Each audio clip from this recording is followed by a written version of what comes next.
साल बुना। भोले भाले किसान अधिक उत्पादन के लालच में फंसकर रासायनिक खाद व कीटनाशकों का प्रयोग करने लगे। बैलों की जगह ट्रैक्टर से जुताई होने लगी। शुरुआत में कम रासायनिक खादों के प्रयोग से अधिक उत्पादन हुआ। धीरे धीरे रासायनिक खादों के प्रयोग के कारण भूमि की उर्वरा शक्ति क्षीण होने लगी, जिसकी वजह से उत्पादन घटने लगा तथा फसलें कमजोर होने लगी। फसलों के कमजोर होने के कारण उनमें रोग व कीट लगने लगे। रोग व कीटों से फसल की सुरक्षा के लिए और अधिक कीटनाशकों का प्रयोग होने लगा। एक तरफ ज्यादा उत्पादन के लिए अधिक रासायनिक खादों का प्रयोग होने लगा, वहीं दूसरी तरफ फसलों को रोग व कीटों से बचाने के लिए अधिक विषाक्त कीटनाशकों का प्रयोग बढ़ गया, जिसके कारण उत्पादन लागत बढ़ी और किसान को लाभ कम होने लगा, बल्कि छोटे किसान कर्ज में डूबने लगे। धीरे धीरे भूमि की उर्वरा शक्ति क्षीण होने से भूमि बंजर होने लगी। रासायनिक खाद व कीटनाशकों के कारण खाद्यान्न भी विषाक्त हो गए तथा जलवायु भी प्रदूषित हो गई, जिसके कारण मानव पशु पक्षियों के स्वास्थ्य पर प्रतिकूल प्रभाव पड़ा, जिसका परिणाम आपके सामने है।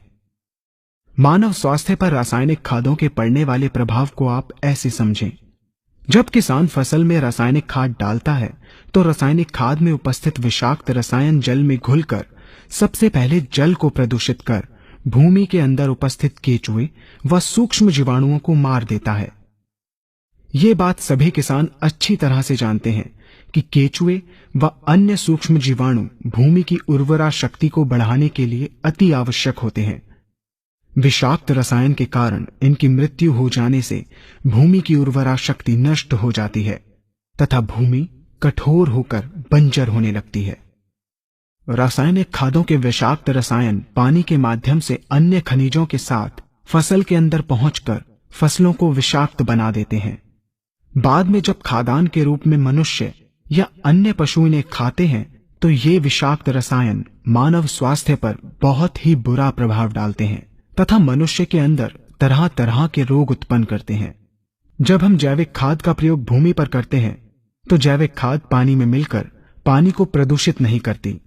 जैविक खाद भूमि के अंदर उपस्थित उर्वरा शक्ति को बढ़ाने वाले जीवाणु तथा केचुओं की संख्या को तीव्रता से बढ़ाती है, जिससे भूमि की उर्वरा शक्ति बढ़ती है तथा भूमि छिद्र युक्त एवं भुरभुरी हो जाती है, जिससे वायु और प्रकाश भूमि के अंदर गहराई तक प्रवेश करते हैं, जिसके कारण भूमि में तापमान एवं आर्द्रता का संतुलन बना रहता है और फसलें मजबूत होती हैं।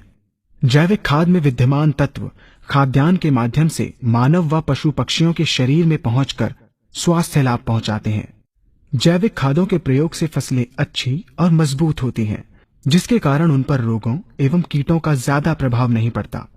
यदि किसी प्राकृतिक कारणवश कीटों व रोगों का प्रभाव अगर पड़ता भी है तो गौमूत्र एवं औषधीय वनस्पतियों के घोल के छिड़काव करने से फसलों को रोग एवं कीटों से बचाया जा सकता है।